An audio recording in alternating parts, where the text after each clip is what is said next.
be Googled and you guys will find different images of the blob tree if this is something that you would like to use. And you can also find different activities to use along with the blob tree. Okay. Okay. Here's our agenda for tonight. Self-care. We will first talk about your progress on your sleep smart goal. And then we'll talk about eating better, making better choices and some strategies for eating better. Then we'll have a discussion on the acting out cycle, which is what you guys completed last week. That will lead into the social justice issues in classroom management. And then we'll go into cultural considerations for behavior, where we're checking our own biases. And then the night will end with an overview of what's coming up over the next 4 weeks. Okay.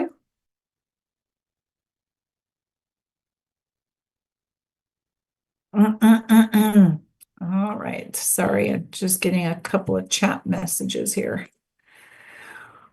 All right.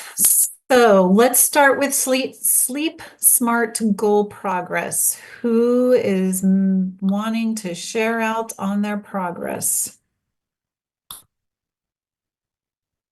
Kobe? So, um, I think I even didn't make any progress. I slid, if anything, with all the work I'm doing with my mentor teacher on jury duty, handling things with my roommate, trying to get things situated in my new apartment. It's been just getting later and later that I actually get to sleep. Well, I hope things start settling down for you soon so that you can get some better sleep or some better sleep, I would say. Remember, just because we're sharing out on our goal tonight doesn't mean this is something we just stop thinking about. Okay. We should always be thinking about taking care of ourselves and different aspects of our life and how we can take care of ourselves and not getting necessarily, more sleep, but better sleep is one of those ways or a strategy that we are taking better care of ourselves. Okay. Who else has progress? Or maybe similar to Kobe, you didn't make progress.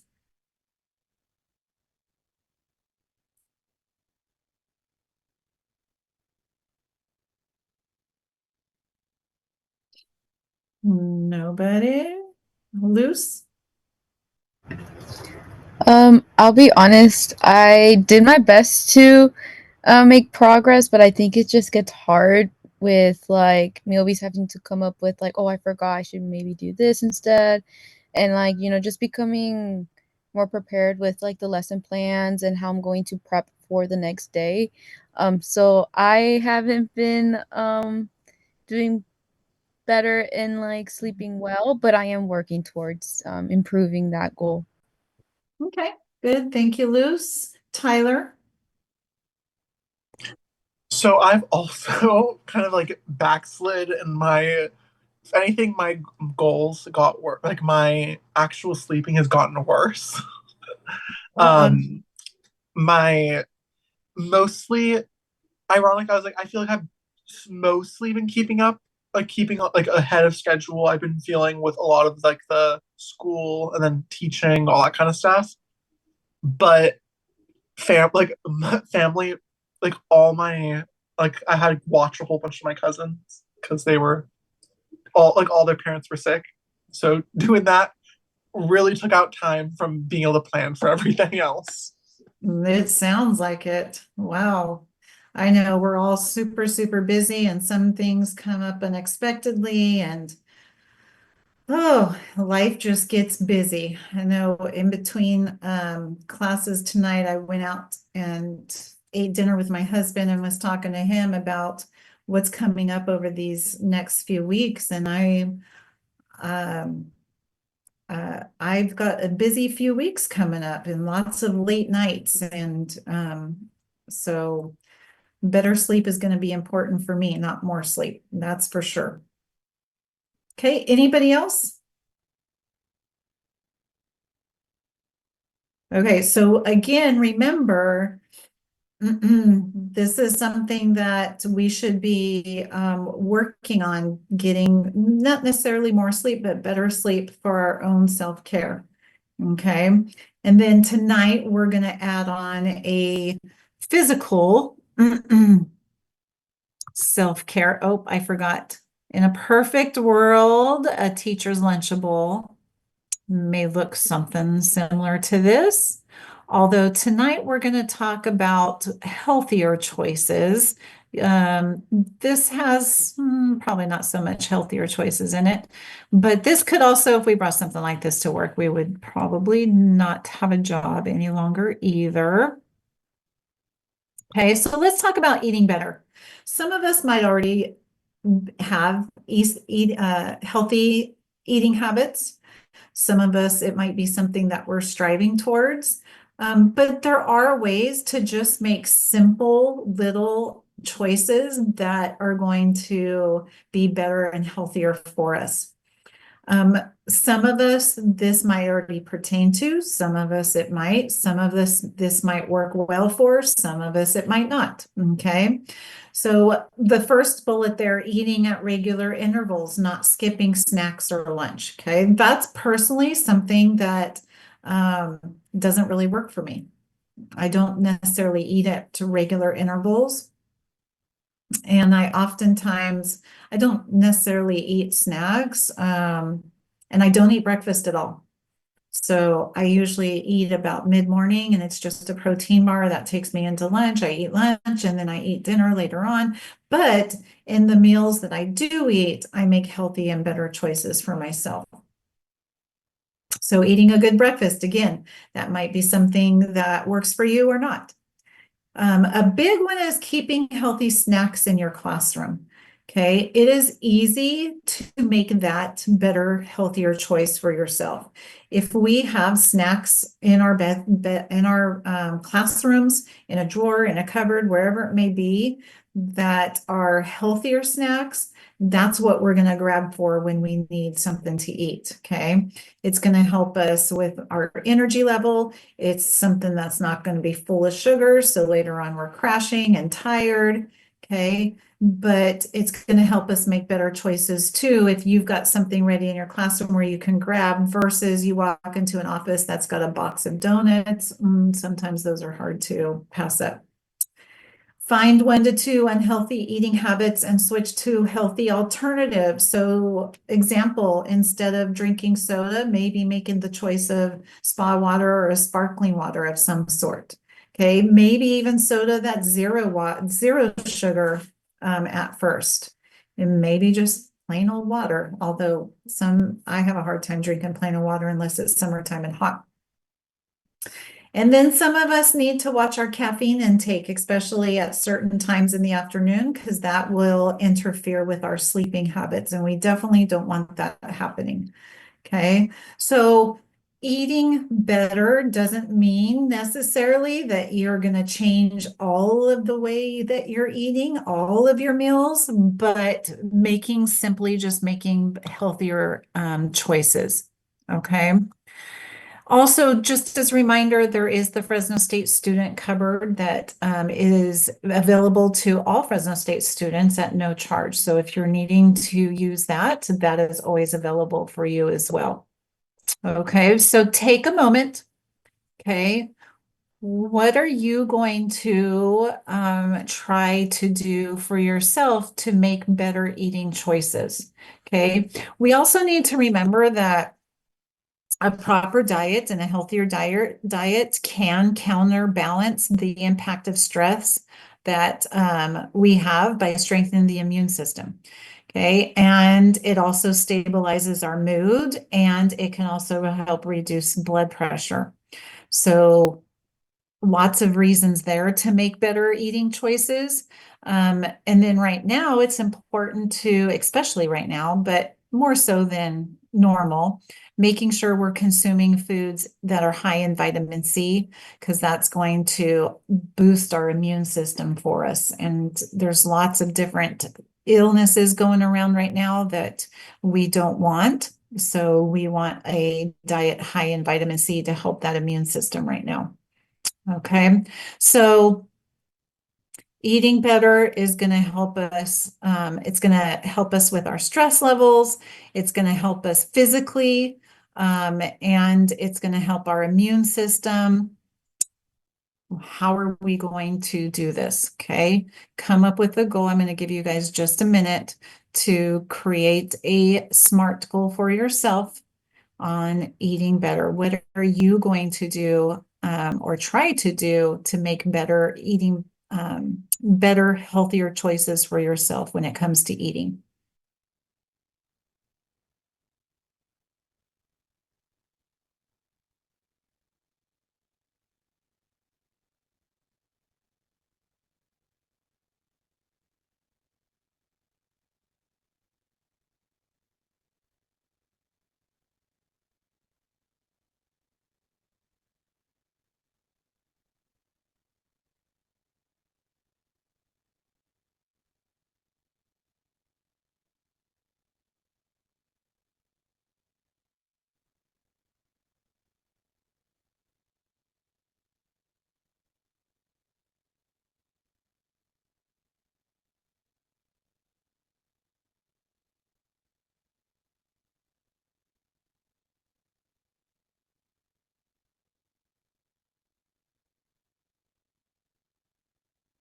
Okay, let's go ahead and move on.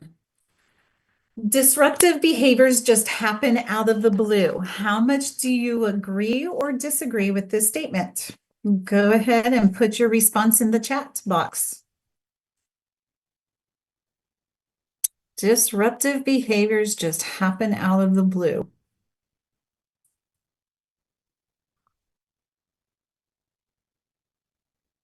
Disagree, disagree, disagree. 5% yes, no, 95% no, disagree, disagree, disagree. Okay, Kobe, I'd like to hear your explanation. Your why behind your response. So for me, it's more of a most of the time a student's behavior is reflected off of things that they're dealing with. But occasionally you just get those days where a student is just out of the blue, kind of like, oh, I have a lot of energy right now, and just decides, I'm gonna go. And that's that 5% that you're like, okay, let's redirect you. Let's get you back on task real quick. Right. And to you, it just happened out of the blue. But what led up to that? Right.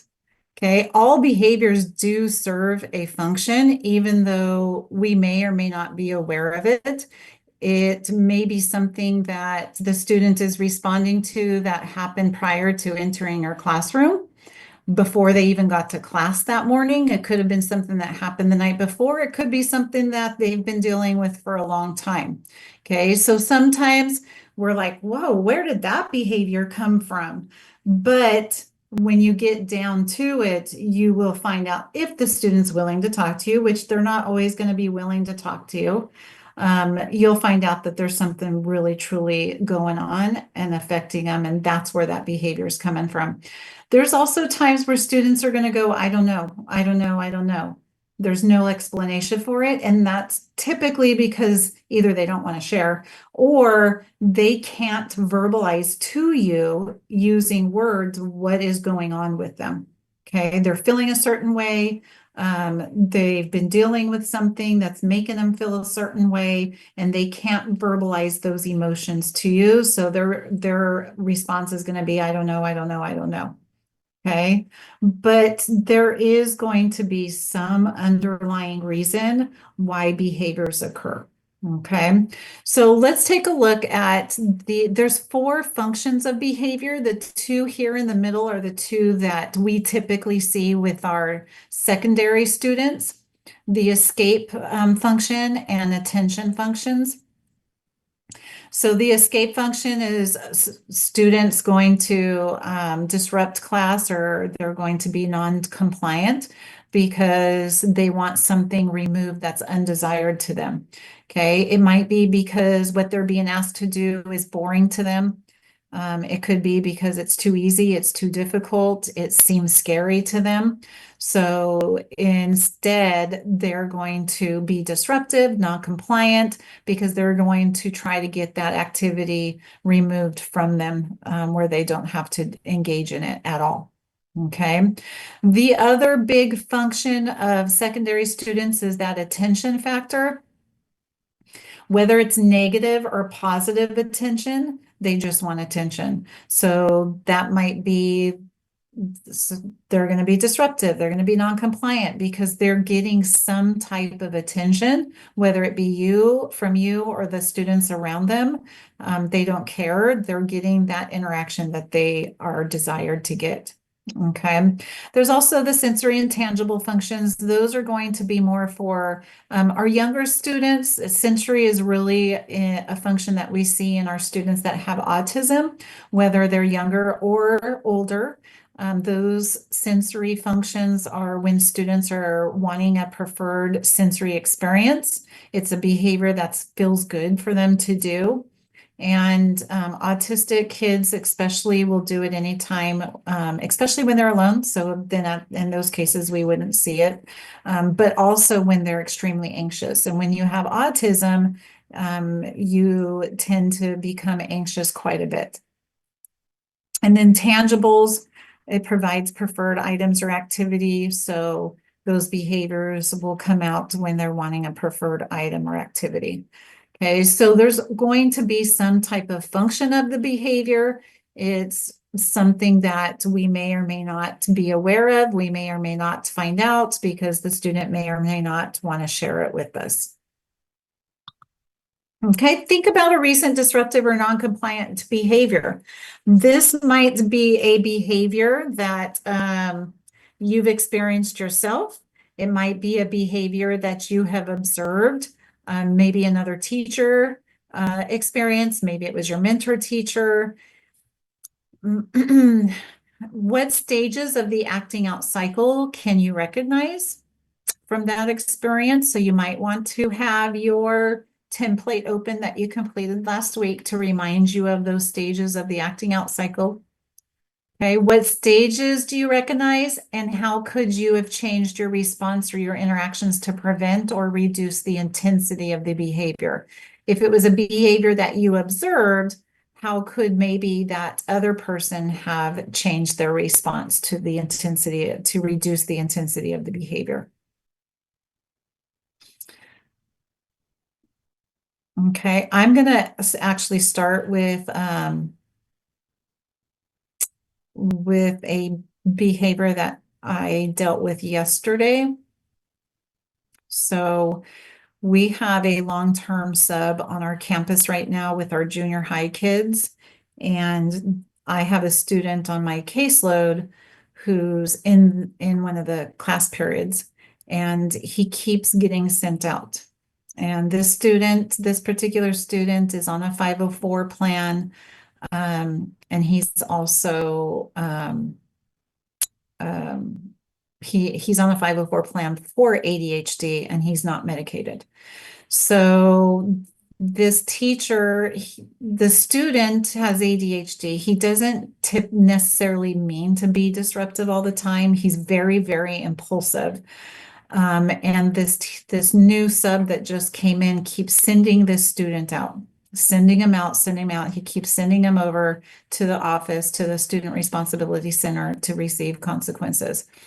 So finally, somebody came over to the student from the Student Responsibility with the student to talk to me about what was going on, and was very upset because he feels the student's being targeted because he has a disability, and explain what's been going on. He keeps getting sent up, and some of the behaviors that most of the behaviors he's been sent up for are behaviors that should be just taken care of and dealt with in the classroom, and then you move on.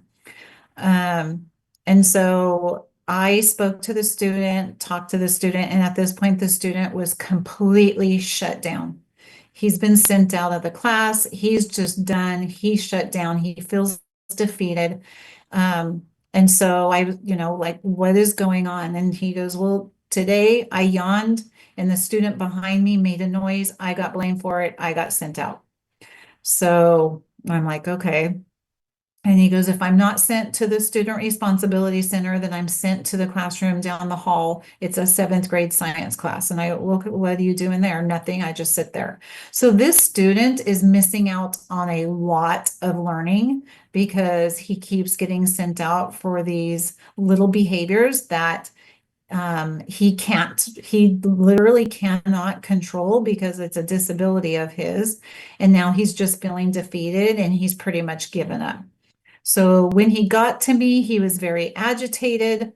By the time I had spoke to the Student Responsibility Center person and then brought the student into my office, he had calmed down. But at that point, when I talked to him, he was just completely defeated. I'm giving up. There's no reason for me to even go to this class. I'm not learning because I'm never in there anyway. So we had a long conversation, and then of course this is going into more an admin problem. An administrator is actually taking care of the situation now at this point because this student's being targeted and he's got a disability. So we have to really pay attention to the student. Is this something we really need to be sending students out for? Is this something that we can take care of in our class? What changes to my responses do I need to make to keep this student in the class? Because that should always be our goal. We should not be sending students out of our class. There are going to be some behaviors that are severe enough that constitutes that student being sent out. But for every little thing, we shouldn't be sending our students out. What should we be doing? We should be trying to build positive relationships with our students as much as possible. Because if we have those relationships built, we're typically going to see less behaviors from the student, and they're going to want to work with us. They're going to want to do best, and they're going to rise to the occasion and rise to the rigor of the classroom. Okay, so we really need to always be thinking about how we are dealing with the cycle, what's going on, where's the student at, and how do I need to respond to this? Okay, so with that being said, experiences you guys have had or observations you've made.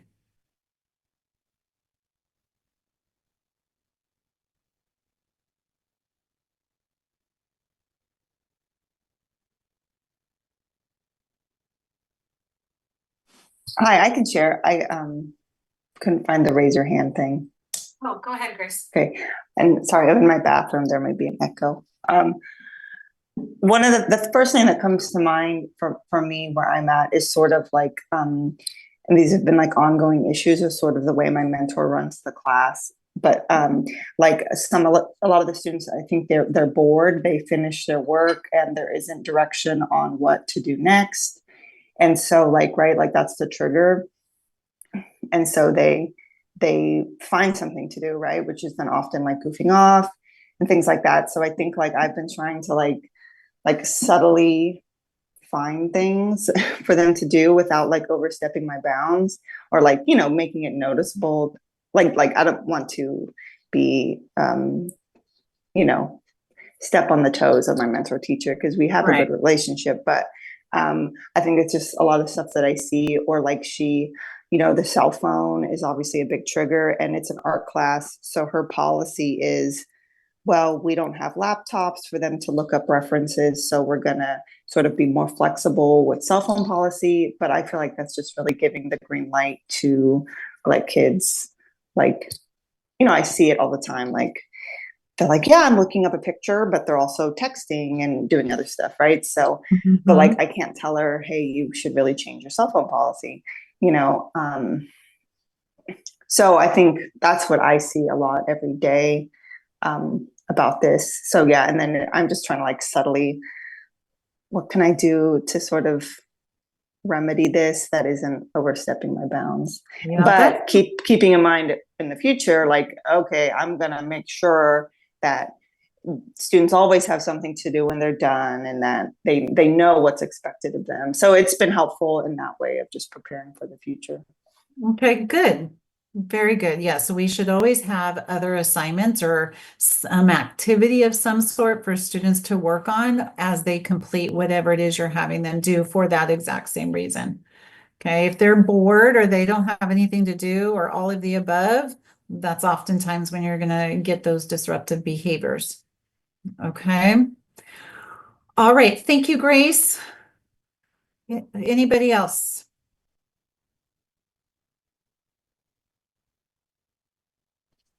The problem that I have in my class is, and honestly, a lot of this happens a lot with my kids that do have IEPs, is if they get overwhelmed or they don't know what to do, even though I've explained it, they kind of just like mentally shut down and they go towards their phones. And so a few times I do what's called phone hotels, and like I put them in paper bags so that they're not able to look at them. But it's just like I've had some pushback where I kind of just have to like sit there and like wait for their moment to pass, and then they'll finally put it in there. But I'm like, I don't want to send them to the admin. Like I don't want them to go out of my class because I don't want them to miss what we're going to talk about. And so I honestly like will just sit there and I'll just be like, okay, I need you to put your phone in the bag. And it's like uncomfortable, but like if I make it a thing, then I have to follow through with it. But I just feel like some of my kids, they get overwhelmed, and then that's when I start getting like the cell phone is an issue, and then they start getting combative. And so then I have to just kind of like de-escalate. And it's just like this really hard thing that I'm like trying to be more firm about. But yeah, I don't know. It's easy to like judge your mentors' phone policies, but like in real life, like it's hard to implement it, and it's hard to be consistent when there's a bunch of them and only one of you and they're sneaky. And so anyways, that's just like what I'm dealing with right now in my classroom. Alana, what is the phone? Can you say more about the phone hotel thing? They're like paper bags, so I don't take their phones away. I just literally put their phones in a paper bag and then I staple them and then I give it back to them. And usually I only have to do it like one time for each kid, but I just feel like when they get anxiety, and I come over and I help them, right? But like as soon as I turn my back, they'll go back to it. And so I'm just like, so then I got more firm on my rules. I'm like, okay, like everyone gets a general warning, and then you get one specific warning, and then after that it's the phone hotel. And I've gotten like more firm and consistent about that, but like, sometimes they're just really sneaky. And if they get overwhelmed, they just automatically go to their phone. Like that's just their coping mechanism. And I understand that and I'm empathetic towards that, but I don't know. It's really hard in real life, dudes. Like when you're the teacher in that room and you're by yourself, like it's hard. So I never had problems with cell phones. From day one, cell phones weren't allowed out. I never wanted to see them. I was very consistent with them. I never had problems with cell phones. They knew in my class, cell phones did not come out, and I never had problems with them. So when you guys are in your own classroom, I mean, I've talked a lot about from day one, stay consistent with your rules. It does pay off. Okay, yes, teenagers want to be on their phone. If you allow them any wiggle room, they're going to take it and run with it. Okay, if you are consistent from day one, now student teaching is a little bit different. A lot of times you guys aren't even in those classrooms day one to start implementing any rules. And if there are rules, they're not going to be your rules. They're going to be your mentor teacher's rules. That's a little bit different. It's a tougher situation, but think about when you are in your class, in your own classroom, and you're in there from day one, and you're the only one in there. These are your students. Okay, what do you want your students to behave? Do you want them on their cell phones? Do you not want them on their cell phones? My school site now is implementing school-wide no cell phones. So as they walk into the classroom, many teachers are having them put their cell phones in pocket charts where they can't even pull them out of their pocket because it's a habit to. They're hanging on the wall till the very end of the period. Okay, that might be something that works for you. There's other teachers that don't have them put them in pocket charts, but they have them put them in a box as they walk into the classroom. Okay, I never even did that. They knew I didn't want to see them. I wasn't going to see them. And I never had problems with cell phones because I stayed true to my word from day one. Okay. As far as your students that have a little bit harder time getting started, those are your students that you might think they're understanding and they're saying they're understanding, but they're not quite understanding. So I would stay in closer proximity of those students and giving them a few extra questions to make sure they do understand and encouraging them to get going on that assignment as well. Okay, is it hard as student teachers with classroom management? Absolutely. You don't want to step on anybody's toes, especially second semester. You're not starting in there from day one, and that can be very difficult. I completely agree with that. Okay, but take it and, how am I going to do this in my own classroom? What do I expect from my students in my own classroom? So definitely take these all these experiences in and apply what you've learned to your own classroom once you're in that situation. Okay, thank you, Alana. Kobe. So I've had a little luck. My mentor teacher has like a zero phone policy. So I just quickly was like, if I see your phone, it goes to the office day one. The situation I had though was since I'm in PE, it's a little more like moving around and everything. I had a student who fell. I watched her fall, and the way she fell was very obvious. Like she just tripped over. Went through the safety precautions of like having her stand up, try to see if she could stand up. She was able to stand perfectly fine, but she tried to say she twisted her ankle. Hmm. And I was like, okay, well, take a few steps. She took a few steps, was basically fine. And I was like, okay, if it hurts, then we can get you to the nurse and we'll get you some ice. Her immediate response was, nurse, ice? I should be going home. And I was like, no, we would send you to the nurse and she would make that decision. I tried to bring the emotion down, but I started to realize that that was just bringing her up. So what I decided to do was, okay, you clearly are going through something. You probably just irritated a nerve real quick. Take a few seconds, chill out. I'll be back to come check on you. And I kept an eye on her and I walked away, let her calm down. My mentor teacher thought it was a good idea, and that's one of the things I've started to use a little bit more. Yeah, sometimes what we think is going to work is going to escalate them more. Good job, Kobe. You just let her sit, rest, calm, and then we go back and revisit it again. Give them that time to themselves. Okay, good job. Thank you, Elizabeth. For me, since day one, we have zero tolerance for cell phones, and it's in the rules that we have. So at the beginning of the school year, actually, my mentor teacher was confiscating phones, and when I was taking some of the classes over, I think I confiscate one, and I think was the last one that I confiscate, because if that a phone is damaged or something, I don't want to be blamed for that. So what I do usually, I just approach the student and I said, I have this expectation that you are gonna, I'm expecting that you behave and you respect me because I'm in the front.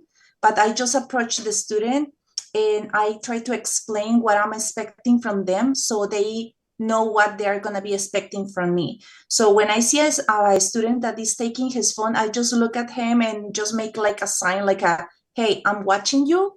And sometimes they are telling me like, hey, I'm expecting a phone call. And when they make me a sign, it's like go ahead, take the phone call. Or I was just watching the time and I said, that's fine, just put the phone back in the backpack or something like that. I don't have a trouble with cell phones at all at this point.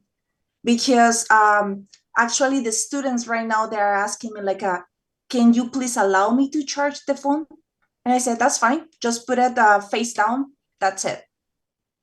I don't have any trouble because when we have some space to be working with, like a project, I allow the students to use the phones and also the headphones, but just one. So they can listen to me and they can listen to the music at the same time. So I try to be flexible by the use of the phone sometimes, and when they are not needed, so they are respecting my expectations too. And those are all things that you guys need to think about when it comes to your cell phone policy in your classroom. What are you going to allow? Are you going to allow for them to be plugged in, face down? Or are you going to say, no, they need to be completely put away? I don't want them to be distracting you at all. Are you going to allow an earbud during independent work time? Okay, those are all things you also need to take into consideration when it comes to your cell phone policy, because those are the questions that you're going to definitely be asked. And so you need to know what you already need to have those expectations in place so that you can have those answers for your students. And again, stay consistent. Okay. All right, Tyler. So I've had my like thankfully I haven't had any students get farther than this, but like I've had unfortunately a lot of students get into like agitation, and it's always like I know the exact thing that causes it. It's when I tell them they need to put their phones away or they need to take their headphones out. The school I'm at has very strict policies on students are not supposed to be on their phone, students are not supposed to have headphones in, like things like all the things like of that nature. And I haven't had to send any phones to the front office, but I've been very like consistent with like telling like if I see a student on their phone, I have to be like, put it in your backpack or it's going up on the front desk. And I've been like with a consistent thing of I'll give them like one warning of putting it away, and then I take it and put it up on the front desk, and then the next step I already know is going to be like I'm going to have to send it to the office for the day. But students have like keep getting angry, especially with like, the headphones. I keep having to tell them to take the headphones out, especially because they'll be doing it while I'm talking, and they're obviously not paying attention. And I can see they have the headphones in and then they get upset. So I've been kind of having to struggle, and I've been very consistent with no headphones, but they just keep trying to find new ways of putting it in like a couple like 5 minutes before I start doing something. And then because they think I won't notice, but then I do, and then I have to kind of call them out on it.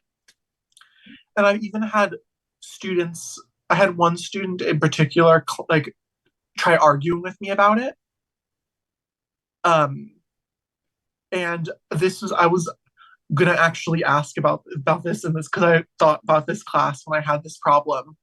The student was telling me that it was in their 504 that they're allowed to be listening to music during class with their headphones in. But I had read like their 504 that same day already, and it wasn't nothing of that sort was listed in it.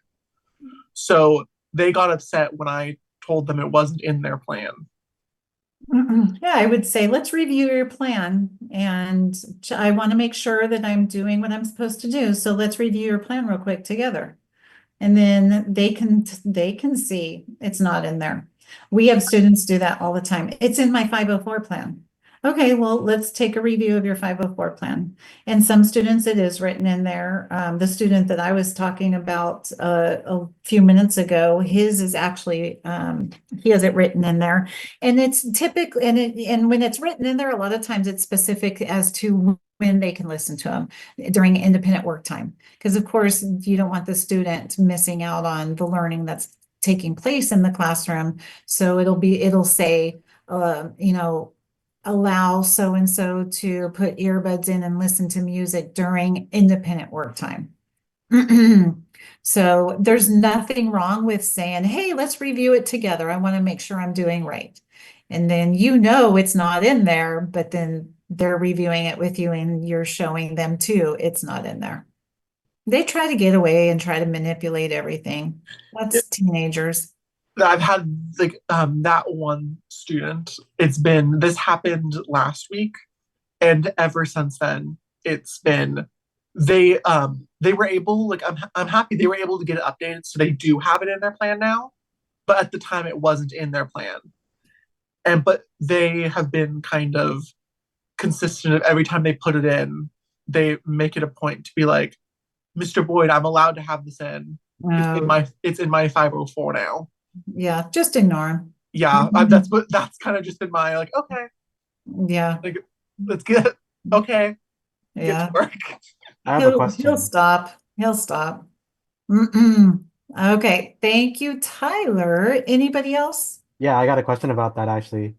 Yeah. Tyler might have some insight into this as well. Have you had any people, guys or girls, where you have to tell them to part their hair to check if they're, because I know I have some students that are chronic listeners, and you gotta, it's like, okay, I gotta see them. I know that you like listening to in class, and I know sometimes that they get away with it. I catch them only at the end.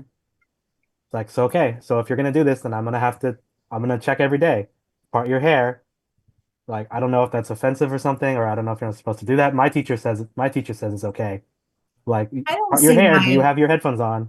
If you're Otherwise, I'm gonna gonna take do them. it with one student, I'd have the whole class do Oh it at no, the there same I time. have multiple that I Yeah, know I are like wouldn't just chronic. target one student doing it. I don't think it's wrong to do it. I've never done it myself, but I haven't needed to because it hasn't been a problem that I've had. But I don't see that it would be a problem to do. You just want to make sure you're doing it equitably and not targeting. Well, it's like I know that this girl's got a plan, and like, but like it's her headphones are not in her plan. This is just her personality or something. Like she Yeah. just doesn't want to. I don't know if I should even say She that, but doesn't like want to behave she like she's doesn't want to. supposed to. Yeah, like She doesn't want to be compliant. she does it. She's like, I have to do it because if I don't, then like if I'm not checking, she's gonna have him in. I'm gonna lecture, and then she's gonna have. And then I walk around. And she's like, "What are we doing?" I'm like, "No way." Right. And then all right, I gotta check if she has them on. She pulls her hair aside. There they are. Well, what am I gonna do now? But Yeah. like, am I gonna have to do that with every single girl in the class? Be like, check all of them? That's ridiculous, right? I have 36 students. And you can just pull her aside too and say, Oh yeah, remember, well, I mean we've done it, but we've like talked this about girl, this. I'm like, Have I'm you done. guys made phone calls home too? Yeah, we have. I don't even want to talk about it, but like, Sometimes parents are it's supportive just and sometimes they're not. this one's not. Yeah. I hate I it. had I hate it one so much. with the one student in particular that, like, this was about with the headphones. I did email home, and in that case, the email home was very helpful, because they were able to, like, the big thing is they thought the student did think it was in the plan, the parents thought it was in the plan, and so it was at least helpful if they were able to get their plan updated. But in this case, and then there was a second time I had to email home also about headphones, and then that one was also very helpful as well. It's like, I'm sorry to hear it hasn't been helpful contacting home for you. Yeah, but sometimes it is, it's and it's been kind of a hit and miss. yeah.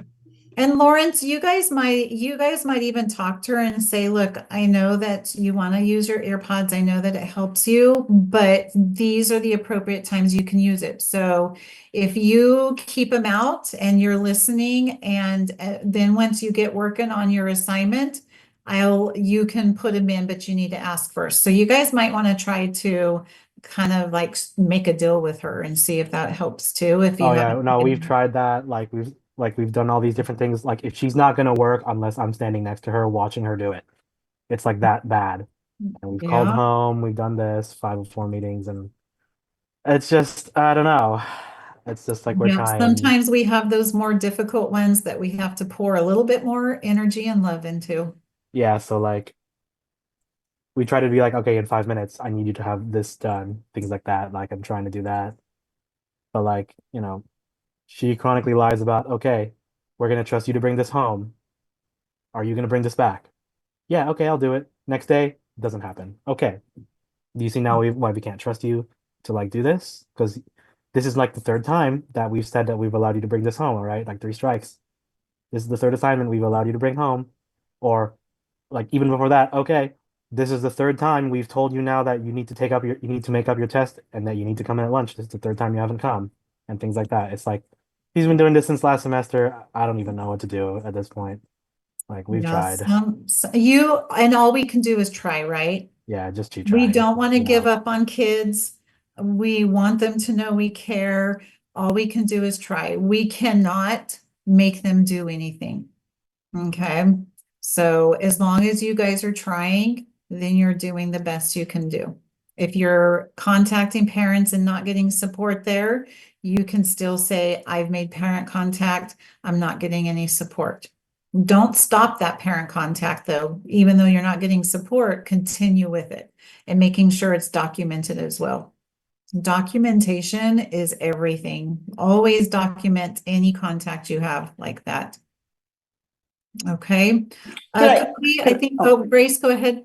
I was just going to say, just to that point you just made about documenting, like, is that something, obviously you have, anyone would have email records, but is that something you would like just keep a separate notebook and like with the date, and just. So in our system that we have, we can document right into it. We just go to student visits and we can say what kind of contact it was. There's a pull down menu and there's all kinds of different options.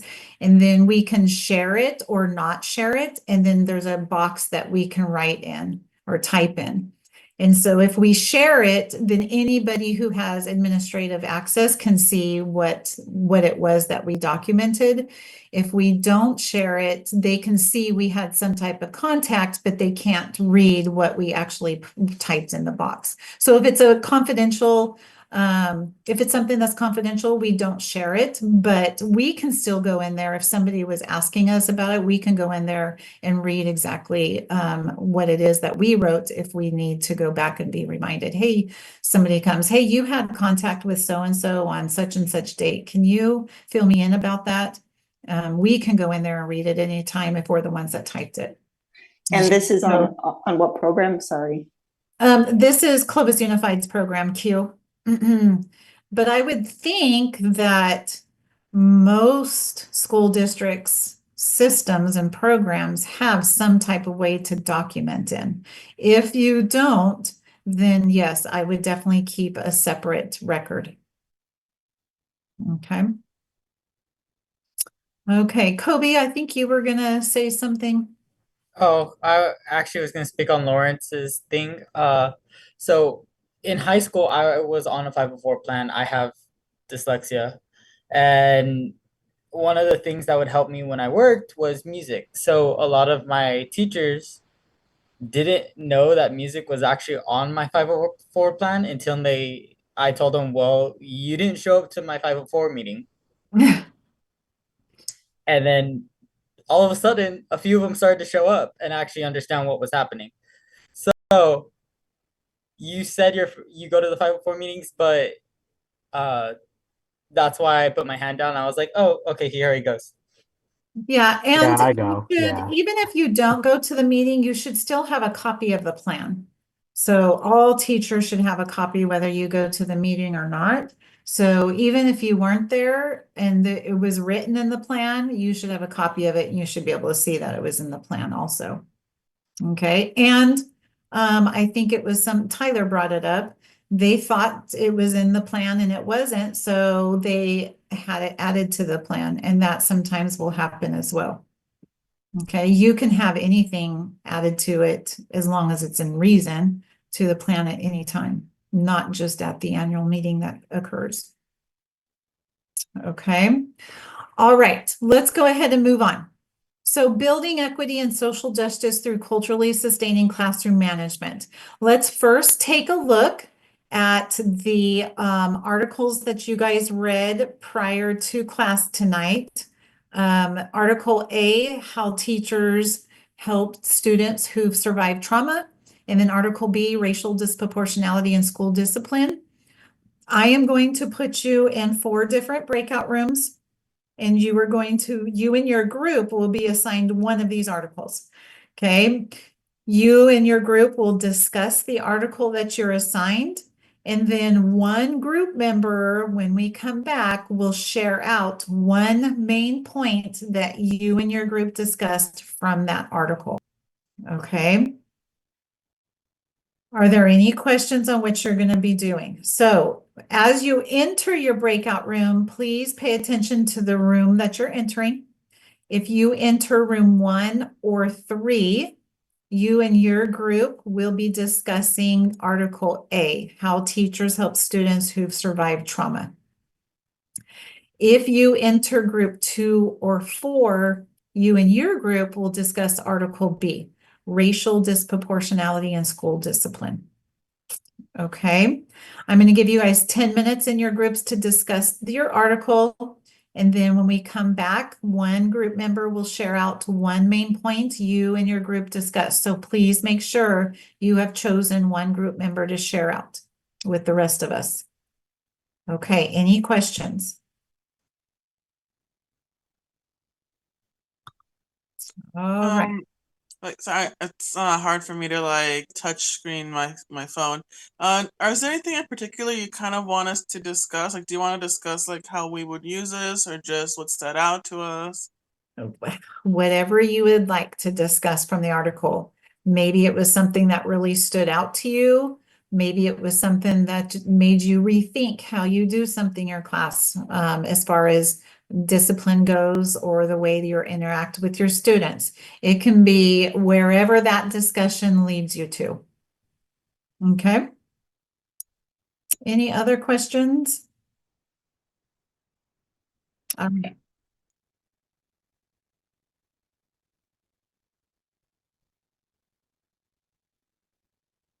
The Google Slides? I'll send the Google Slides to you guys tomorrow. Okay. The articles are in Canvas. You guys should have already read those. Those you should have read prior to class tonight.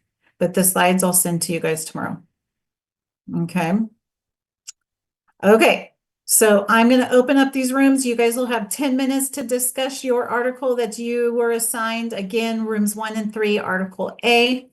Rooms 2 and 4, Article B. And then we'll come back and you'll share out one main point.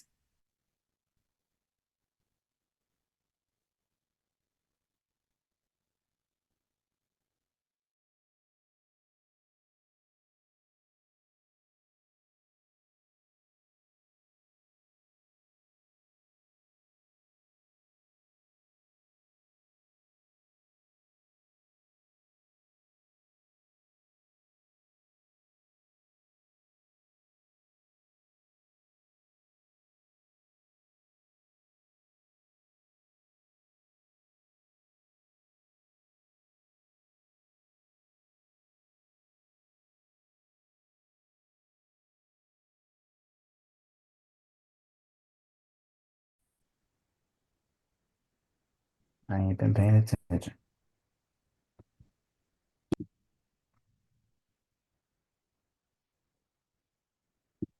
Mine's loading.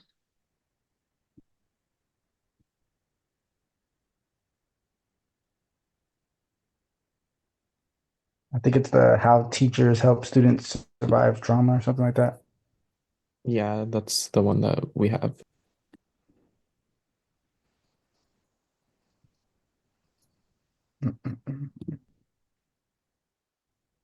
You can't access the whole thing, right? Like, oh, sign up. So I was like, oh, So okay. that's for everybody then. Yeah, Can't it access says everything. to sign in or start a free trial. Was anyone able to read the whole thing? No, I wasn't. Only like that first section. Let me see.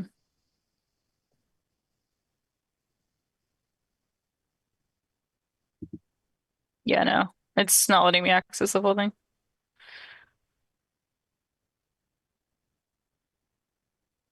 You're not gonna make an account for that. Sorry. I know, and then half the time you do that, you just get spammed or it still gets you to like put your card in. It's like, no, I don't want to. I don't want it. That's crazy. I don't want to. Wait, so what do we? I'm scared. I'm gonna just Google some shit. Were you able to access it, Grace? Isn't Grace in here? She is, but you're like, Oh, can you guys hear me? yes. Yeah, now I can. Okay. Oh, I've been talking. I think my headphone disconnected. Oh, I been, was like, is chatting he and I'm here? like, oh, I guess everyone's ignoring me. Oh, I couldn't hear you, sorry. No, what I did find interesting, I don't know if you guys had heard of those ACEs before. Yeah. Adverse but childhood experiences. Yeah, because I've done that for myself. If you've experienced a certain amount of these, you know, you have like issues as an adult usually. Yeah. I have them, so yay. But I think they are interesting, and I pulled them up because since we can't read the whole article, I think it's Yeah, you can't either, huh? no. I wonder if she's aware of. I don't. Well, and I was like, oh, I could email her, but you know, in the syllabus it said like, communicate with 3 students first before contacting me. Yeah. So, but I googled the ACEs if we want to just go over that, and maybe that can be our main thing, our takeaway. Yeah. Because like, I think these are useful for right us even to consider about ourselves. So the ACEs, the 10 ACEs, which are adverse childhood experiences, are physical abuse, sexual abuse, emotional abuse, physical neglect, emotional neglect, violence against a parent to another, you know, violence amongst the adults, divorce, substance abuse within the household, mental illness in the household, and incarceration in the household. And the more you experience as a child, usually like the more it will affect you. And I think just I remember when I took that test, like, and I was really surprised by the number I got. I was like, oh, yeah, so I am fucked. Yeah, exactly. Fuck. I got like a 7 and I was like, oh wow, I have problems. Yeah, right. It's like, oh, I've heard of this test before. But yeah, I think just as teachers knowing what this is, and then even like for ourselves, but then being understanding that probably these kids are experiencing that, and so yeah. So you're pretty much saying to be aware of these things in our classrooms because they do happen. Yeah. Right. And just providing like this emotional support students need to deal with those situations and or problems. Yeah. So we would all agree that like creating like a safe environment for the students is safe, supportive environment. one of the key points. Yeah. Like somewhere they feel they can come to and like, open up about things that maybe they can't talk about at home or other places. Yeah. Which I think a Julia, safe space. You and me are art. As any other art, in here. But I feel like that's obviously kind of definitely a safe place. I think so, yeah, because it's creative expression. It's already an outlet for a lot of people to express things they're going through without having to actually verbalize them. Yeah. shoot. But yeah, obviously we couldn't read everything, so I don't know what he gets into. Yeah, to read a whole 2 paragraphs. Yeah, I'm scared to tell her though. yeah, I know. Kind So of scares me. You could tell yeah, her now. She's right there. but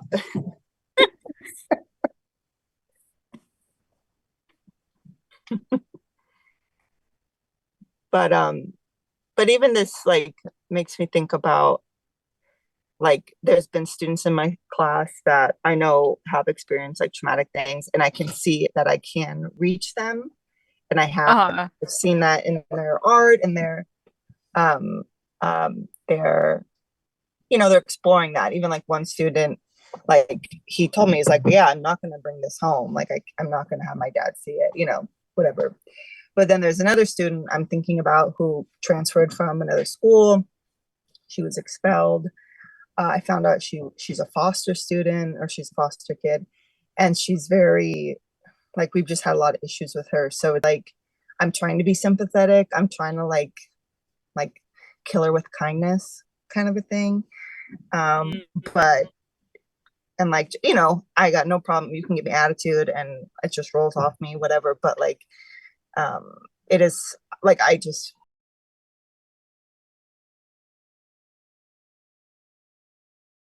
get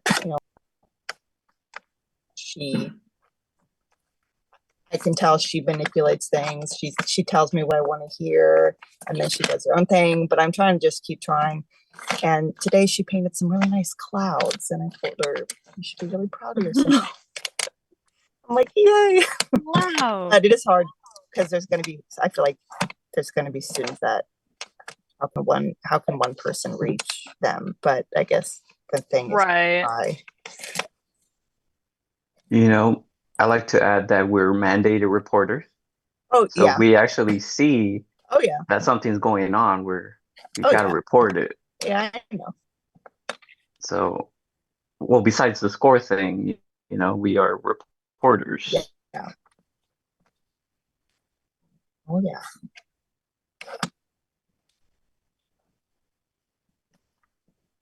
When you guys access the article, do you guys go into overview or do you guys click the actual link? Because if you click the link, it lets you look at the full article. I clicked the link and it still wouldn't. And the overview or the one under it? Because the one under it. I tried both. For me, it gives me access, the one that says required. I've tried both and it does the same thing. Let me see. It still just says to read it, sign in or start a free trial. Okay. Yeah, they both don't work. I just tried it again. That's kind of weird. Yeah, for me, it lets me read all of it. Weird. Well, aren't you special? No, not really. I'm just messing around. She's gone. Well, what could you share about it then? Yeah, since you Uh, read it. From what I got from it, it was like the impact of like childhood experiences with them. Right. And then the other one was trauma manifestation in the class. Oh. Okay. And then effective teaching strategies as well as role models and allies. Okay, so he went into some strategies. Yeah, he was able to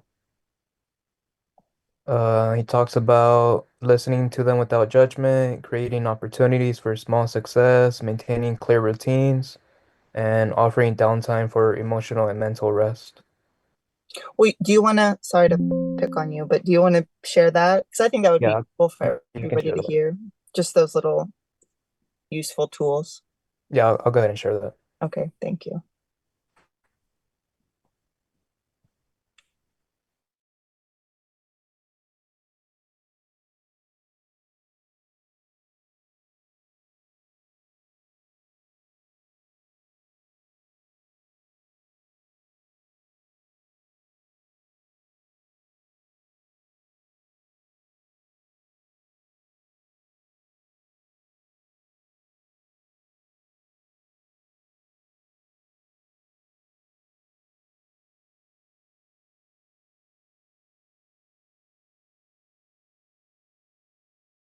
discussed about Article A? We talked about effective teaching strategies. Some of them were listening to students without judgment, creating opportunities for small success, maintaining clear routines, and offering downtime for emotional and mental rest. Okay, and remember, as we're listening to students, because oftentimes that's what students need, is somebody to listen to them. Just always remember that we're not therapists. Okay. Yes, absolutely listen to what your students have to say. But probably not offer strategies or solutions to whatever it is that they're telling you to. Okay. That would be if you're thinking they need those, then probably refer them to either a therapist or school psychologist on your campus, if that's the case. Okay, we got to be careful with that. Okay, thank you, group 3. How about group 1?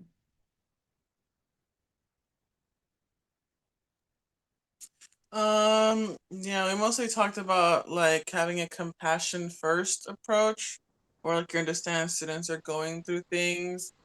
Like we didn't like it's pretty vague on the article, but it's basically like prioritize relationships and a bit of like incorporate downtime. Like I talked about how we have a student in the homeless youth program in one of my periods, and he's going through like a bit of like a rough patch right now, and like he's just on his phone the entire time.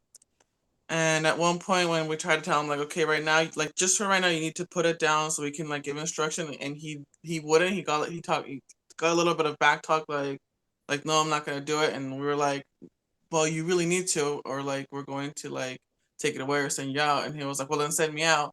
But we didn't send him out. Like we left him alone for a little bit, and then my mentor teacher talked to him outside, and then he came back, and he's been doing his work, even though he does get on his phone a lot, and just we understand like he's in a rough patch. He still does his work. He tries to do his work. He never misses class. It's like all right, if all he can give us is like doing his work and being on his phone, versus us maybe sending him out or like taking his phone by force, we'll just allow him this, because like we just like kind of just allow him to do this, remind him what his work is, walk around, make sure he's doing his work, but we're not gonna like pick a fight with him over it and just make him feel worse and like get into an arguments.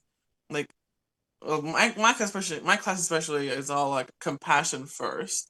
I've never like gotten angry at a student. We've never had to send a student out in like any of my classes. It's more of a this is what you have to do. Walking around, okay, make sure you're doing this, but never like, well, why aren't you doing this or anything like that. So like yeah, even the whole like good relationship. You don't know what they're going through. Always lead with compassion. Okay, thank you very much. One of the things from the article that was a little shocking was it pointed out that 1 of every 4 students in our classrooms have experienced some type of trauma.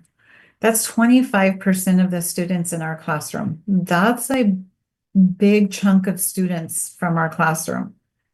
So that's something to keep in mind, whether we know about the situation, like Alex just shared, they know the student's going through a rough patch, but oftentimes we're not going to know that a student's going through a rough patch.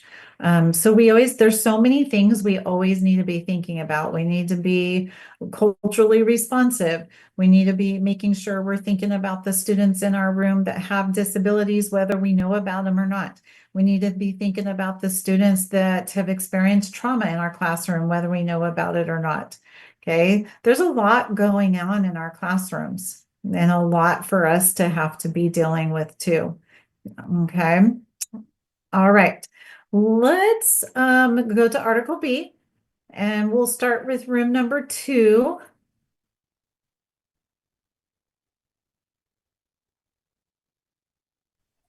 I guess I'm the spokesperson for us. We started talking originally about out of school suspensions and how it's like counterintuitive to take our kids out of school. It's almost like a reward for them not being in school, and keeping them in school and maybe offering some other, educational setting that would benefit them more. We also spoke about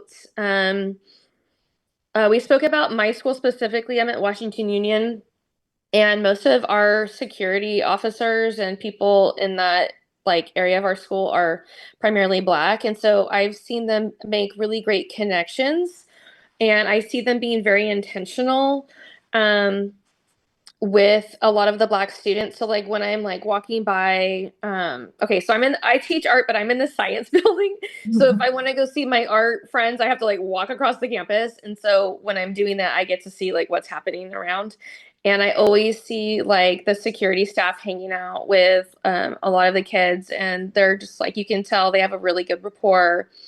And even just our admin, one of our, we don't have vice principals, but if we did, he's a Black man too, and he was born and raised in that area, and he graduated from that school. And so it's the school has been really intentional about hiring certain people, and the staff there, we're really tight knit. And so it's we just have this culture of closeness there, and I think that goes a long ways with the kids. And so we talked about that. We talked a little bit about restorative justice. We had some mixed views on that, but we talked about that a little bit. And we also talked about cultural competency, and I think that it's really, really important, especially when we're teaching our curriculum, to make sure that we're being culturally sensitive and that we're including all of our students, especially our ones of color, in our curriculum. Okay, good. Thank you, Alana. And group 4. Yeah, so we first talked about, well, kind of what I said right away was I was shocked to see the numbers, to see just how big of an issue it is. I've heard about it, but actually reading statistics about it was kind of eye-opening to see really how deep this goes. And then we talked about how Jordan brought this up. I don't know, I don't remember if this was in the article or just something that she read outside of this, about how this kind of bias, if you ask a student a question, isn't going to be really as present as when you keep bringing it up throughout their lives. And as they get older, the bias is going to deepen and get worse. So we talked about being aware and knowing that this is something that we should be avoiding and thinking about as we teach and in our classrooms. So those were the bigger things that we talked about. Okay, good. Yes, these articles and the statistics are very eye-opening. Are any of you guys familiar with or been on or heard about California Dashboard? Okay, so I see some yeses and some nos. So if you haven't, the California Dashboard is a place where you can go and you can get this type of data about any school district or school site that you want the data from. And it breaks it down as a whole site and also into all the different subgroups of students as well. So you can get data about academics as well as the behavior. It breaks it down by subgroups, and you can choose any school in California that you want the information about. It's very interesting to go through and to look at if you haven't been there before. Okay. What is it called again? California? It's the California Dashboard. Yep. All right, let's go ahead and continue on. So a lot of what we just spoke about, this came, we were speaking about from the article.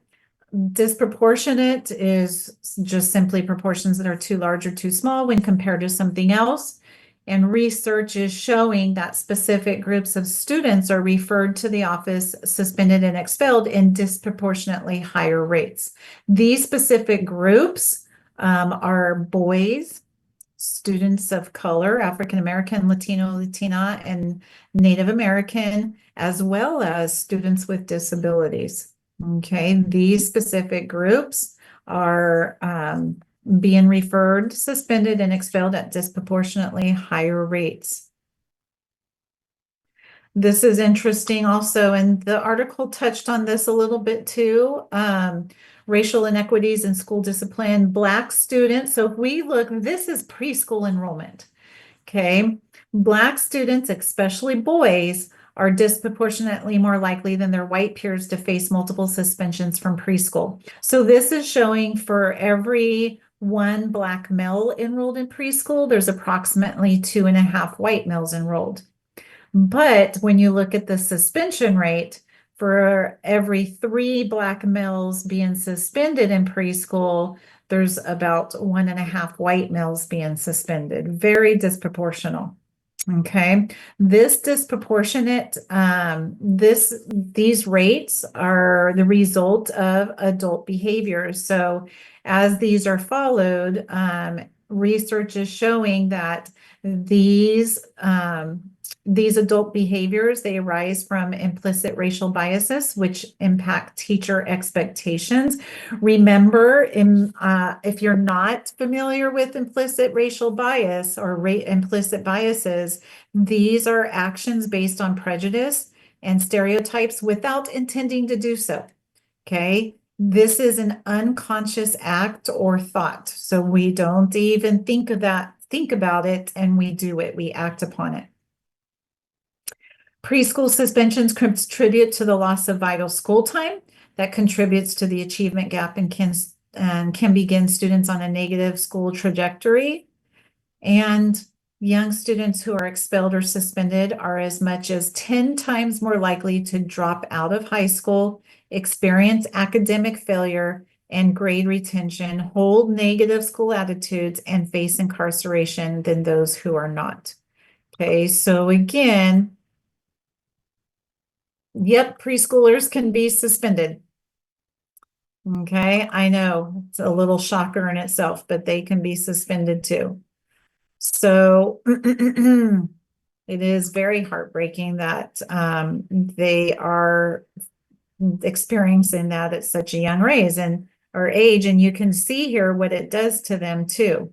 And the article talked a lot about that school to prison pipeline, and this is a prime example as to why that's happening. A lot alarming. Okay, so now we're going to have a chance to check our own biases. Okay, cultural considerations and behaviors. So what I'm going to have you guys do is I'm going to send you the link for this handout in chat. And I want you guys to take a moment and look through it and consider how you learned as you were growing up. Okay, so indicate the description that best fits what you learned growing up. And then in your groups, which will be the same groups you were just in, you are going to share your thoughts. Okay, where might cultural gaps exist between you and your students, and how might you respond differently to students whose behaviors and interactions do not align with your own cultural perspectives? Okay, so which description in the handout best fits what you learned growing up? And then have that discussion with your group members. Where might cultural gaps exist between you and your students, and how might you respond differently? Okay. This is a 2-pager, but it's a very, very fast read. Okay, you can just look through it, and some of you might think I'm kind of right in the middle. Well, which one would you lean towards a little bit more? Okay, and then you guys will share out in your groups and have that discussion. Are there any questions? Okay, I'm going to open your breakout rooms back up. allow for you to have those discussions, and then we'll come back and do some share outs, okay? All right, your rooms are open.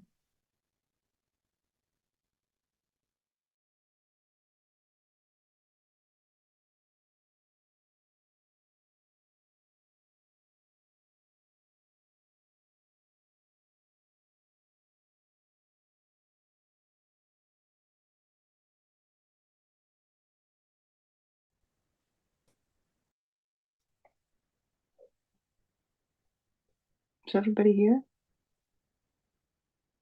I think so. I have to pee really bad, BRB. Julia. Let's just read them, shall we? Okay, so directness, appropriate way to approach an issue or topic during a conversation can vary by culture. In some cultures, it is preferable to get right to the point or say what you have to say in the most direct manner, unequivocal manner, without considering how the listener feels. In some cultures, preference is given to less communicative styles that include more elaborate introductory or intervening discourse and greater deference to how the message is received. Thoughts? I don't know. Sounds about right. One's like you're getting to the point, like you don't care if it hurts their feelings or not, and the other one you're kind of like beating around the bush a little bit because you don't want to step on any eggshells. Mm-hmm. Great difference, yeah. Or less direct. Yeah. How the listener feels. What gaps exist between me and my students.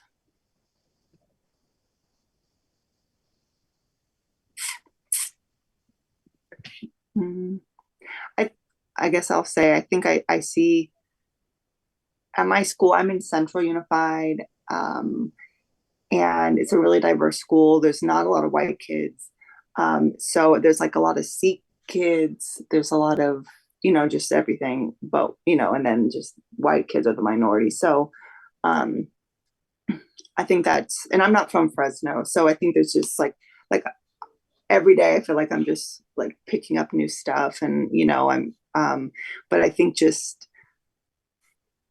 like I think students not responding, but I don't take it. I think I'm just very open-minded, as right, we probably all are as student teachers, like, but like not responding to me doesn't necessarily mean like they're not interested or they don't care. And, sometimes like silence is they're just quiet, right? They're just not communicating. They're just like, whereas other students are like the opposite. And yeah. All right, I'm back. Sorry. Yeah. Oh, I had to pee so bad. I'm just going through these. I was just, and like, Okay. we have thoughts about them. Okay. So we're on the first one. So like some cultures, they are like more to the point and like matter of fact, I guess. And then other cultures are like less direct. Right. So it's right. Like, what are your thoughts? What do you see within yourself versus your students?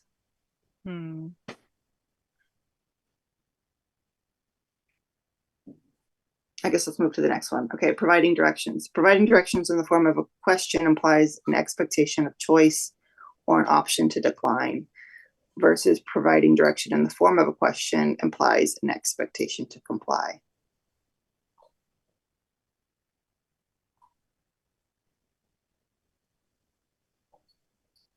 Well, I'm at a middle school, so like I think if you give, in my experience, like can you join us, or like I don't know, I think the question kind of gives room for kids to be kids, I guess.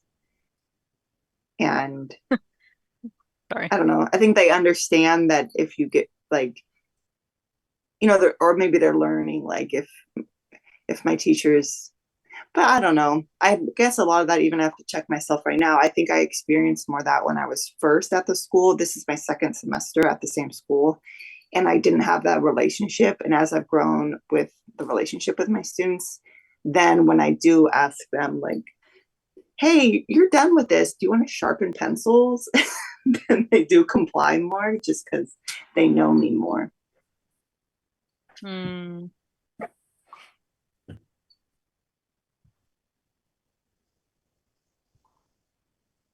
I feel like for myself, I definitely um connect more with the second option, like Mm-hmm. asking the question, but it's implying like this is the expected behavior. Mm-hmm. Like literally one thing that happened today was there was a student that was absent for a test last Friday, and so I approached him at the end of the period because it was like going straight into lunchtime. Mm-hmm.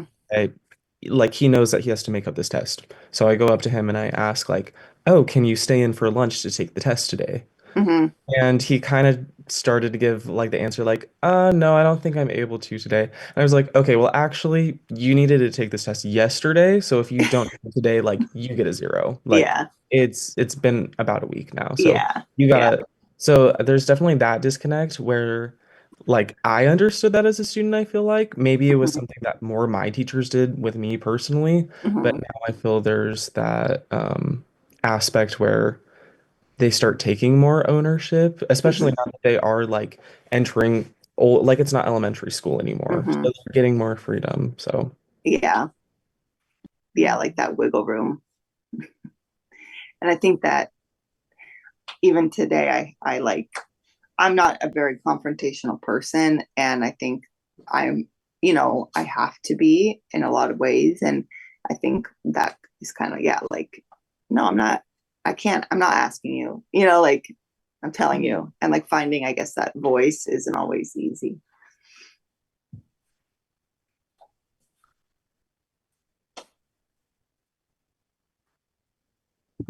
I've had the issue of like, and it probably applies a little more to the next one, maybe, but like, I'm a really sarcastic person. Like, that's my personality. I've noticed. Probably too much so. But there's a lot of students and people that just don't understand sarcasm or don't understand you're being sarcastic. Mm-hmm. So I've had that problem a lot. Like, I just not thinking about my sarcasm, and then they're Mm-hmm. like, think I'm being serious, and I'm like, no, what the hell what the fuck? Like, Yeah. you crazy? Well, and I guess where do you think that comes from within you? Like, is that a family dynamic? Right. Oh yeah, 100%. My stepdad's super sarcastic. Okay. Yeah. Oh God. Like today, one of my students was, I've been out sick. I had the stomach flu Mm-hmm. and I just came back. So anyway, one of my students was like, "Oh, Miss Ross, we missed you." And I was like, they're like, "What happened to you?" I'm like, "Well, I kind of like I was dead for a while. I don't know."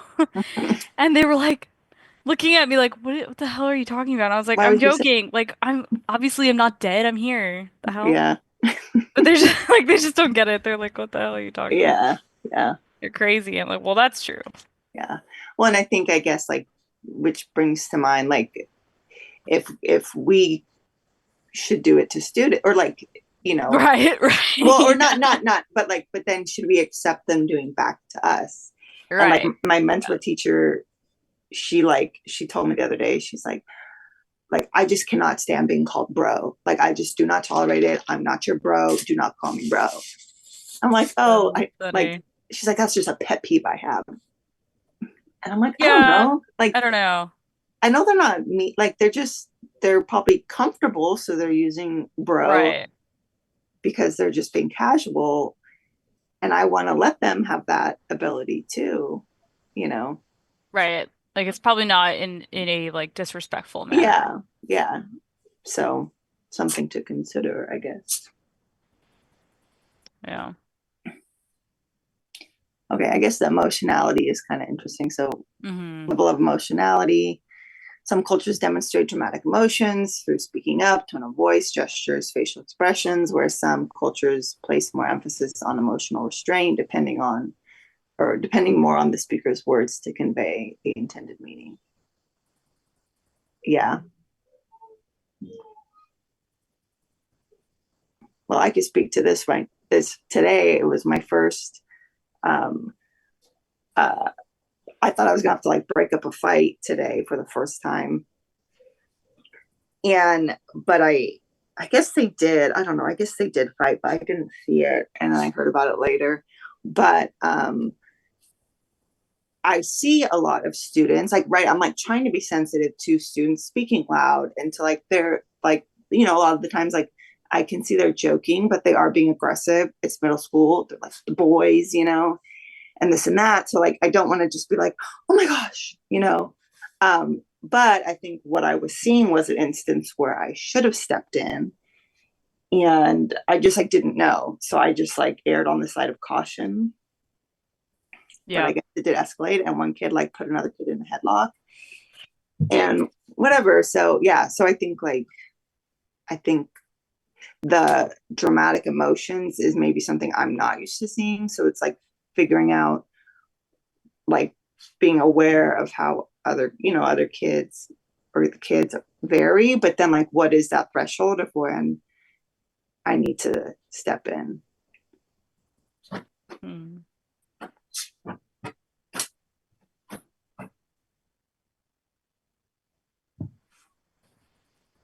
Any other thoughts to that one?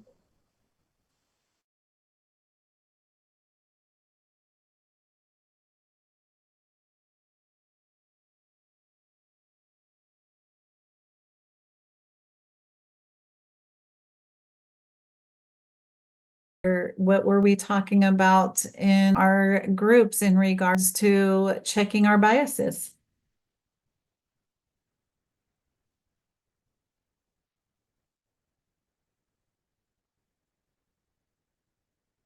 Go ahead and unmute and share out. I can go for the student engagement.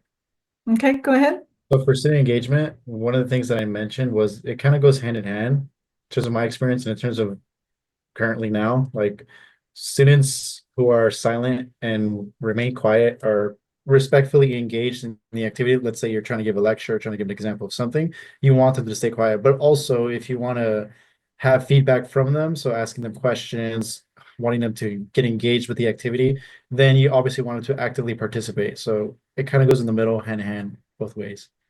Yeah, so I know that when I was growing up, I learned that we listened and remained quiet, and that meant we were respectfully engaged.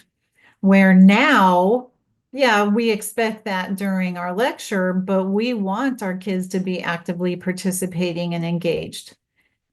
So sometimes culturally or the way we were brought up is one way, but times have also changed, so we need to take that into consideration too. Grace? Hi, sorry. Yeah, I think I said this to my group members, so sorry they have to hear it again. But today I had sort of my first like sort of a check to myself, I guess, where my school is really diverse, and so like a lot of the kids, they're more where that the cultural was dramatic, and they're speaking, and it's middle school, so they're like very, like yelling and just loud. I mean, maybe that's just kids in general, but they're all like, 13 and stuff. So, and what I've learned just through observing, like during lunch and yada yada, is obviously a lot of the kids, they're not fighting, they're not upset at each other, but it may kind of sound like it, but they're joking. And I don't want to be the teacher that's like, what's going on? Like I want to be sensitive, right? But then today I was observing like what I wasn't sure, like, are they going to figure this out, or is this about to escalate to something more, right? And I guess it did escalate to something more with these boys, but I didn't see it. It was like in the chaos of the moment. I didn't see, I got distracted, right?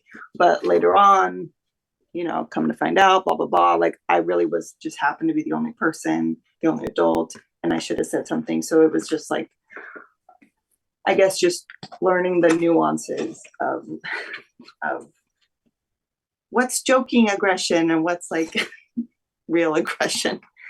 But yeah. So. Okay, thank you, Grace. Any others? I think a big one down here for me too is the eye contact.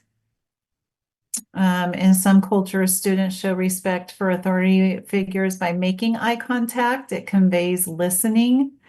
In some cultures, it's considered disrespectful to question an authority figure. In some cultures, students show respect by looking downward or away during interactions with authority figures. Avoiding that eye contact indicates respect.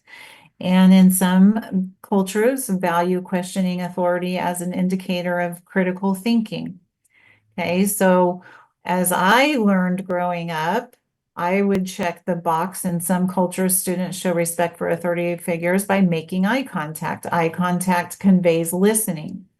But as I think about my students now, and all of the diversity that comes through, well, I'm not in a classroom now, but that came through my classroom, I learned that just because I grew up, and I grew up learning that giving eye contact to authority figures was conveying that I was listening and it was respectful.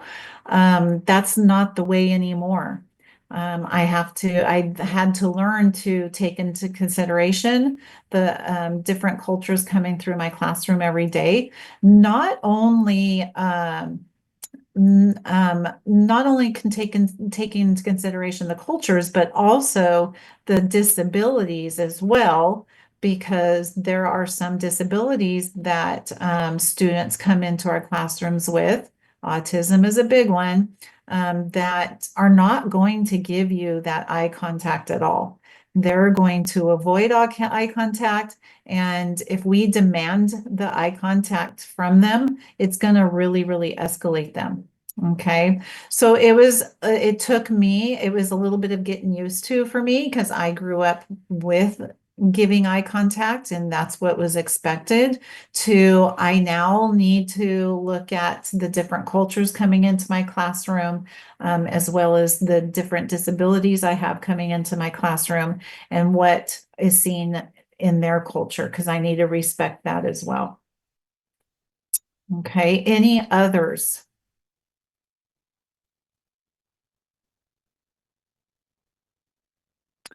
Tony. I'd just like to add the personal space thing. Like for Yeah. me, like having that personal space, it's, when someone's talking, it's like good to have that space. But some of these kids don't know personal space that you see yourself. Well, I see myself kind of stepping back or telling them to like just, stop, like keep that personal space. And that's, I don't know, that's the disconnect there that they just don't know personal space, or maybe that's what's right for them or something, but that's not how I see it as though. Right, because you learned differently than they did, obviously, growing up. So, and again, it can be a cultural thing. It can be a disability that the student has, but I'm the same as you, Tony. We have personal space and we don't stand very close to somebody, but then I've had students like right in my face. And they grew up thinking that was okay for one reason or another. So then I'd have to have those conversations about personal space. And we have bubbles around ourselves. We need to make sure we leave room for our personal bubbles while we're talking to others. And they learn and they listen, but it's kind of like, whoa, you're right in my face. We need to take a step back. While to some of you guys, that might not be a big deal because maybe that's how you grew up. Personal space wasn't a big thing. Julia. Yeah. Can you hear me? Sorry. Yeah. Just to kind of add on to what you and Tony were saying too, but a little bit on the flip side, I had a situation with a student where I guess they complained to a counselor about me, and my mentor teacher approached me about it, and I was kind of like, oh my gosh, like what could I have done to like, make this student complain? And apparently, because I teach art, it had to do with like me going to her to give her advice on something she could work on. And instead, she asked me for help, but she didn't want me to actually like draw on her paper to show her. But I didn't know that. So I unintentionally, like, when, into her space, I guess, in her mind. But for me, that was something like growing up in my art classes, my art teachers always just drew on my paper. Like they didn't ask, they just drew. So I didn't think about it. And now like I try to be more conscious about like asking first, like, is it okay if I show you something? Is it okay if I draw on your paper? But I just didn't even think about it because that's how I grew up, you know. Okay, that's a great example. Thank you for sharing, Julia. Tolene. Yeah, in our group, I mentioned that like age kind of commanded authority, and that's how I grew up. I'm like, always respectful of older adults. But then, like, while we're speaking now, I guess I figured where we see a lack of that. But then I'm also thinking it might be that a student might have been hurt by an adult, so that they don't perceive as sort of, I guess, an automatic like respect towards authority slash gray hair. But so I don't know, it's a toss up. But yeah, that's I don't know, I'm just thinking aloud. Yeah, so they could be acting upon experiences they had as they were growing up too, right? Okay, thank you. Any others?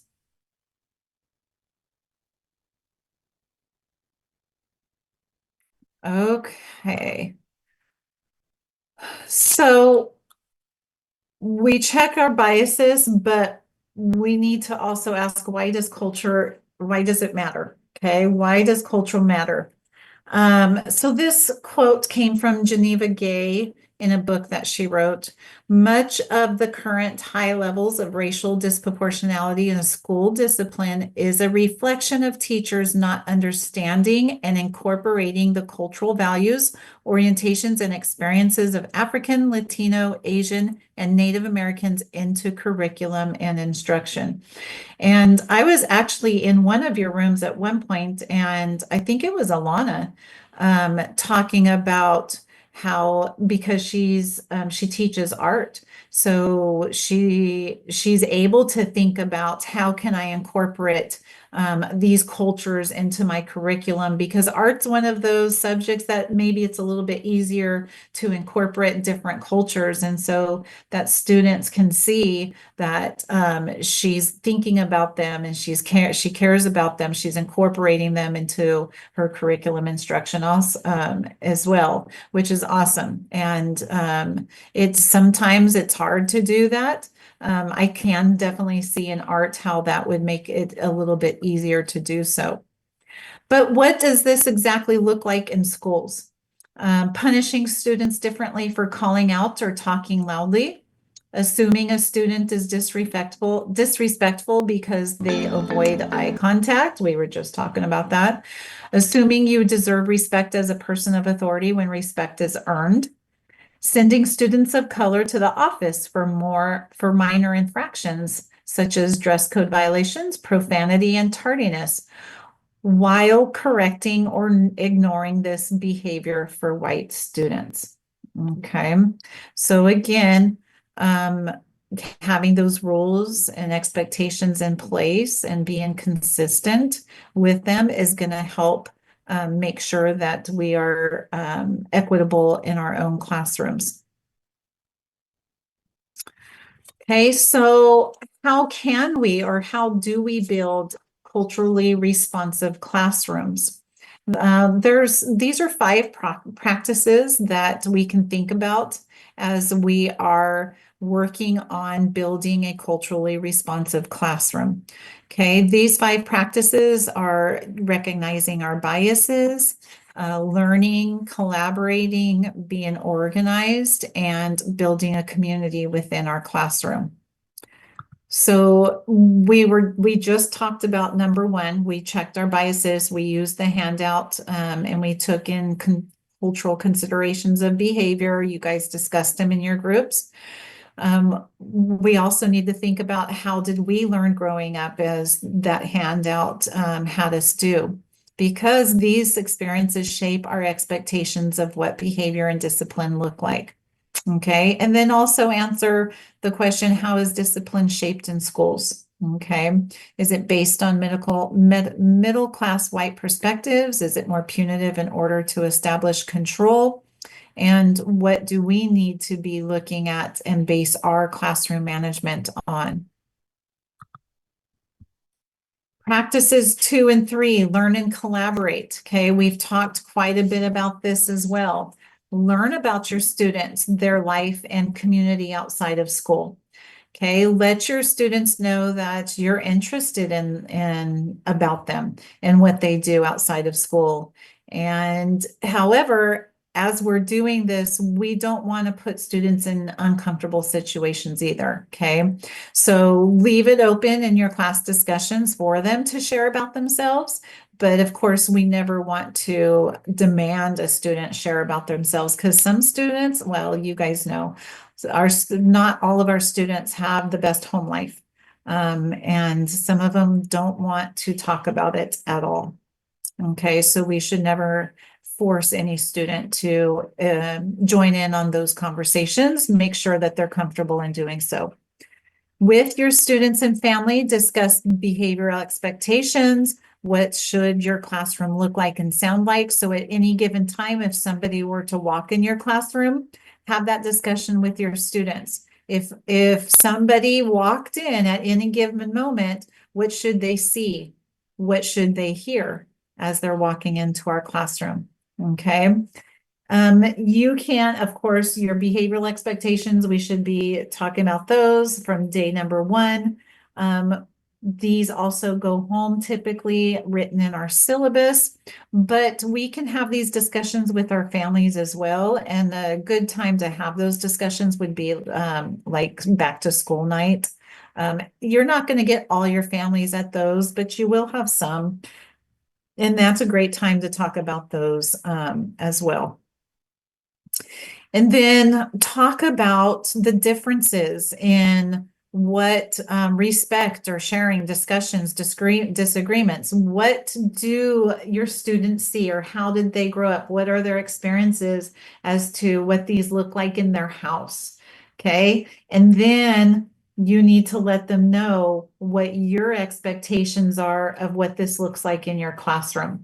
So in my last class, I had a student who said his mentor teacher at the beginning of every year has his students share write it down, what respect is. And so that he can get a good idea of what the students view as respect, because their learning experiences growing up is going to shape what their view of respect is, right? What their perspective is. And then he takes the time to read through all of them, and he discusses what he saw in what they wrote down, and then make sure they are aware of what he expects as respect looking at in his classroom, so that they can see the differences. So we can't assume that respect in your classroom is going to look exactly what you want it to look like from your students, because they've had different experiences growing up. Okay, we need to talk about what were your experiences. What does this look like at home? And what do I expect from you in my classroom? Okay, so respect is a good one to have those conversations with. Sharing, discussions, when we're having discussions in our classroom, this is my expectations. What are our experiences of discussions in our house? Because it may look a little bit different than what our discussions in our classrooms are going to look like. And disagreements are a big one too. Okay, if we disagree, it's okay to disagree. And this is what it looks like in our classroom when we have a disagreement. Okay, which may be different from a disagreement in your house. What does that look like in your house? Okay, it's important to have those conversations with your students. Practice number 4, organize. Okay, develop rules and procedures. We've talked about all of this. It's part of your classroom management, making sure that those are simple, positive statements. They convey to your students what you want them to do. they're observable and they make sense to everyone. And then, of course, we're teaching, we're modeling, and we're practicing from day number one, and we're hitting it hard so that after the first few weeks, hopefully your students have learned and you're not having to remind them as much and teach them as much or at all, model it, and you don't have to practice anymore. But we still need them to be visual so we can refer back to them when we need to. And then practice number 5, build a caring community. Okay, build your classroom up so that they are their own community and they feel safe and comfortable with each other. Work towards a shared goal. Focus on gratitude. We've talked about to give daily shout outs or compliments to your students, letting them have a voice in your class. Hold weekly meetings helps build that caring community within your classroom. I always held a weekly meeting Mondays, first of the period Mondays. Coming back from a weekend, it would give the chance of students to say what's on their mind. A lot of students are eager to share what they did over the weekend. And I always gave them that opportunity. At the beginning of the school year, there wasn't too much sharing going on. I always shared a little bit about something either I did or something about me because that builds my relationship with them. They get to know me a little bit better. And then as the school year progressed, of course, more and more students were sharing and comfortable with it. And they would start asking me questions. They wanted to know more. And that was definitely helping building that community within the classroom. Okay, do you guys have any questions?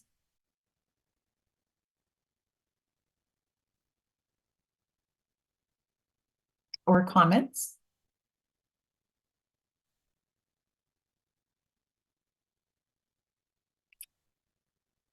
All right, so then let's take a look at what's coming up in the next several weeks.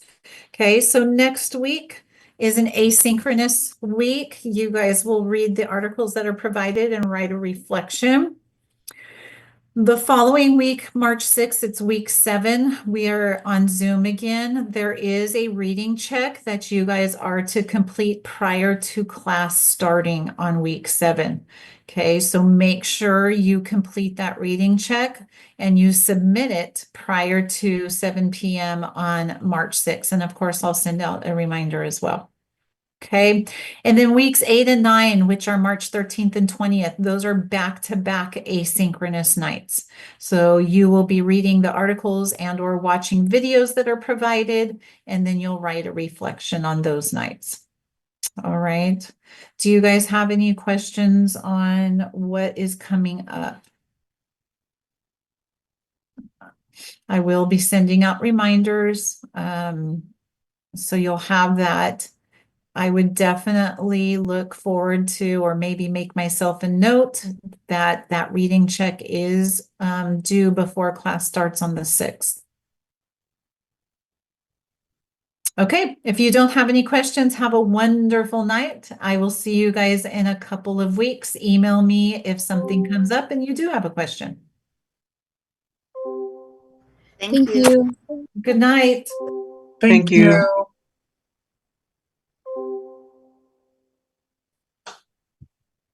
Thank you. Have a good night. Good. Thank you. You too. Hi.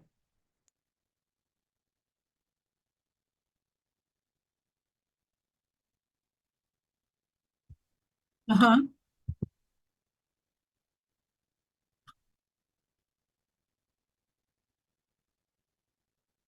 Uh-huh.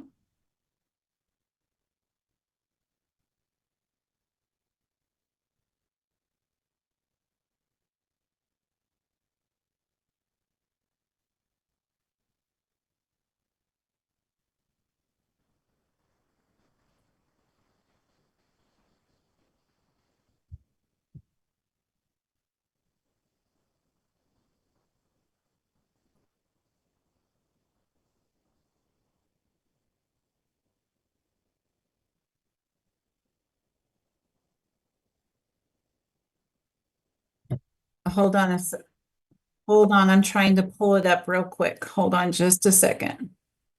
Let's see here.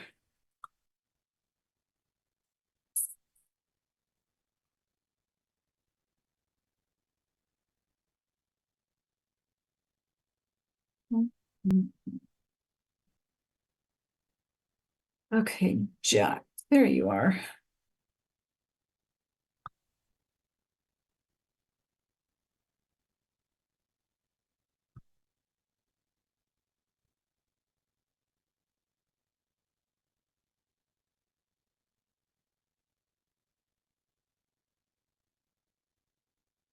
Yeah, I did notice that.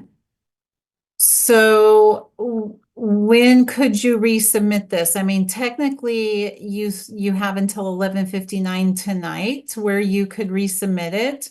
When could you resubmit with the 3 bullets?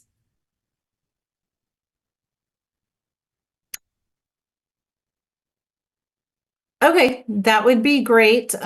If something comes up and that doesn't happen, if you get it turned in by this weekend, that's fine too. Okay. The bullets that you add, they don't have to be as detailed as you put it. The ones that you have here are great. They don't have to be as detailed as what you have there, okay? Okay, you're welcome. And then if you wouldn't mind emailing me once you've resubmitted it, and then I'll go in and I'll fix it. I'll take a look and fix the score. Okay, you're welcome. Thank you. Bye-bye.